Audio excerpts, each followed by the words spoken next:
Assalamualaikum warahmatullahi wabarakatuh. Teman-teman, kita ketemu lagi di channel YouTube Mang Dana Tukang Buku. Kita akan teruskan lagi novel yang berjudul Istri 100 kg karya Ilyas Wan.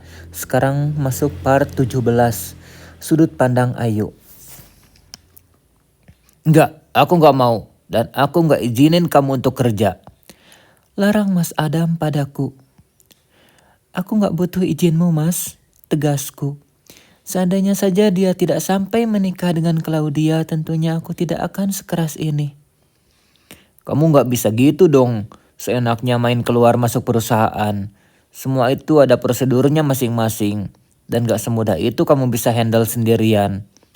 Ucapnya menjelaskan, benar, Mas Adam ada benarnya. Tidak mungkin aku semudah itu menggeser posisinya sekarang. Lagian aku juga belum bilang sama papa dan mama masalah ini. Sebaiknya aku ketemu dulu sama mama dan papa. Mereka tahu yang terbaik untukku. Aku akan menemui papa. Untuk sekarang kamu masih bisa menjadi direktur, Mas. Tapi tidak untuk kedepannya. Ancamku. Kemudian aku membuka koper dan memindahkan semua pakaianku ke dalam lemari. Dan bajuku yang dulu aku keluarkan untuk disumbangkan. Kamu pergi selama 2 bulan kemana? Akhirnya Mas Adam bertanya juga tentang kepergianku. Aku tersenyum sendiri melihat dia yang seakan terpesona melihatku sekarang. Aku pergi menikmati hidup, jawabku sekenanya. Lalu aku sengaja mengganti pakaian di depannya. Aku akan ke rumahnya mama dan papa.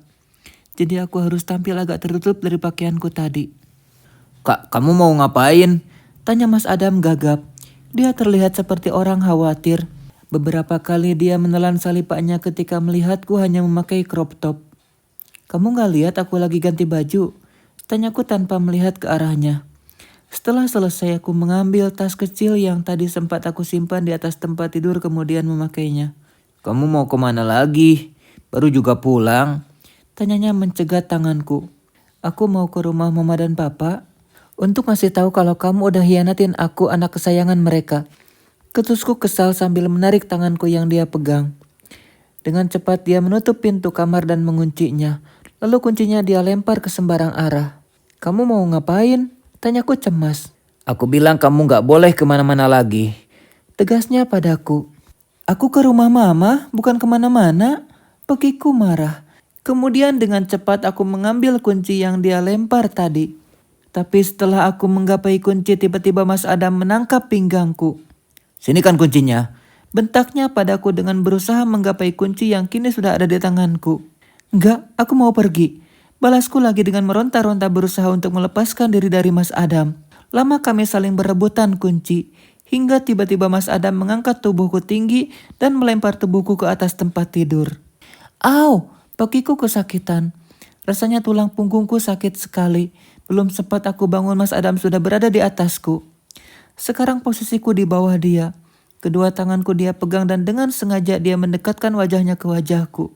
Dulu adegan ini hanya ada dalam bayangan, tapi sekarang aku bisa sedekat ini dengannya. Dadaku bergemuruh hebat, detak jantungku berpacu dengan waktu. Aku belum pernah sedekat ini dengan laki-laki. Jarak kami sekarang sudah sangat dekat. Hembusan napasnya memburu dengan pandangan yang sulit aku artikan. Kamu mau ngapain, Mas? Tanyaku gugup. Beberapa kali aku mencoba untuk melawan tapi percuma. Tenagaku kalah jauh dari Mas Adam yang hobi nge-game. Kenapa? Aku gak boleh sedekat ini sama istri sendiri. Sedangkan laki-laki lain boleh merengkuhmu dalam pelukan. Tanyanya tepat di depan wajahku. Mungkin maksud Mas Adam adalah Danis. Lepaskan, Mas. Kalau kamu macam-macam aku bakalan laporkan kamu ke polisi. Ancamku yang disambut tawa oleh Mas Adam. Padahal di ruangan ini ada pendingin ruangan. Tapi tetap saja peluhku keluar. Haha, aku ini suami kamu. Alasan apa yang akan kamu berikan pada mereka? Suamimu memperkosa kamu. Ejeknya yang semakin membuatku merasa tersudut. Tenang Ayu, ayo berpikir. Kamu pasti bisa lepas dari dia. Jujur, aku memang menginginkannya. Tapi bukan seperti ini. Dan bukan sekarang waktunya. Dengan cepat aku mendorong tubuhnya dengan kakiku. Hingga dia terjatuh ke lantai. Aku segera bangun dan berlari ke arah pintu. Baru saja aku memasukkan kunci kamar di pintu, tangan Mas Adam sudah menarik pinggangku lagi. Lepas, lepas Mas. Aku berteriak dan meronta-ronta berusaha melepaskan diri. Kamu juga harus memberi kehangatan padaku, bukan hanya pada Danis. Bentaknya. Gila kamu, Mas? Iya. Aku memang sudah gila. Kamu tahu gimana gilanya aku mencari keberadaanmu kemarin? Kamu tahu gimana gilanya aku melewati hari-hariku yang rumit ini? Teriaknya sambil melepaskan tangannya. Aku terpaku mendengar penuturannya barusan. Dia mencariku. Apa kamu pernah memikirkan gimana berada di posisiku? Aku harus tiba-tiba menikahi wanita yang tidak aku kenal. Aku harus meninggalkan semua masa laluku. Aku bagaikan barang yang digadaikan untuk jaminan agar papaku bisa mendapatkan suntikan dana dari papa kamu. Apa aku tidak seberharga itu? Aku terdiam mendengarkan penuturan yang keluar dari mulut Mas Adam. Dia terlihat begitu rapuh sekarang.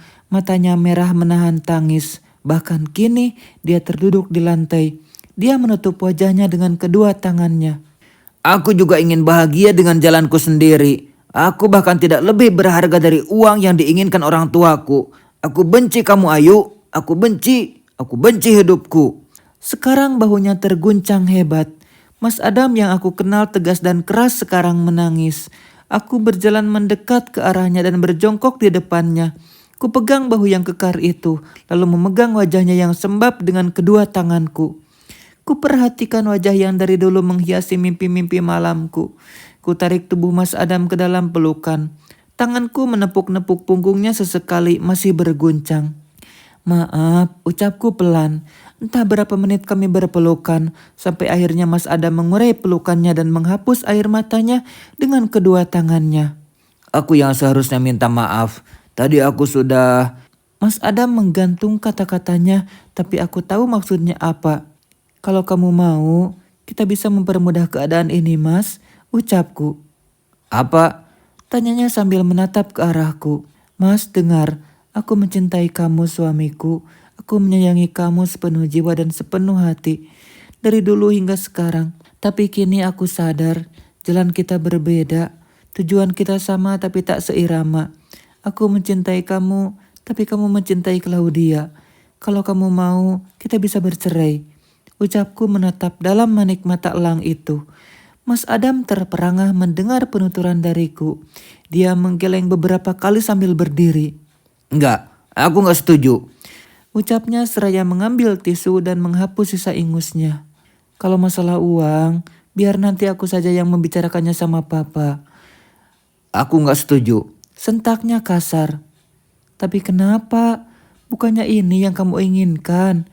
Kamu ingin berpisah denganku dan hidup bahagia bersama Claudia kan?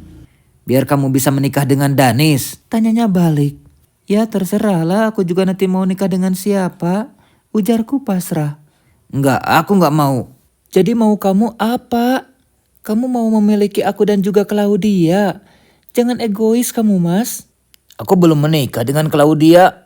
Waktuku habis untuk mencari keberadaanmu. Ujarnya yang kembali membuatku tertegun. Jadi Mas Adam belum menikah dengan Claudia. Tapi ucapku terbata. Aku tidak mau memiliki dua istri sekaligus. Tok tok tok. Non, ada tamu. Teriak Mbok Darmi dari luar. Terpaksa aku harus menghentikan pembicaraan kami berdua. Aku harus keluar untuk melihat siapa tamu yang datang. Suruh tunggu aja, Mbok. Aku keluar dulu. Nanti kita bicarakan lagi. Ucapku pada Mas Adam yang dibalas dengan anggukan. Aku segera keluar untuk melihat siapa yang datang. Jangan-jangan itu Mama dan Papa. Danis, aku tersentak melihat siapa yang datang. Karena perasaan, baru tadi pagi aku pamit pulang dari kliniknya. Hei, aku ganggu ya? Tanyanya lagi sambil tersenyum. Enggak, tapi kok tiba-tiba aku mau pergi, ucapku sambil duduk di depannya.